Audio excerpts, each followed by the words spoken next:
আমরা দেখছি এটা মোড়েলগঞ্জ উপজেলার পরিষদের মধ্যে একটি পুকুর থেকে এলাকার অধিকাংশ পরিবারের বাড়িতে পানির লাইন সরবরাহ করা হয়েছে। সারা বছর এখানে মানুষ পানির অভাব ভোগ করে।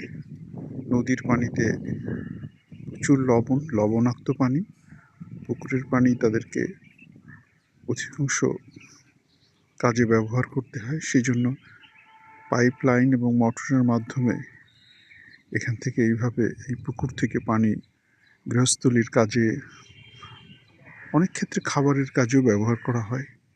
এইখান থেকে এইভাবে পানি সরবরাহ নিশ্চিত করছে। যদিও পুকুরের দৃশ্য যথেষ্ট নোংরা, এই পানি যাচ্ছে তার পারিবারিক কাজে ব্যবহারের জন্য আমরা দেখছি।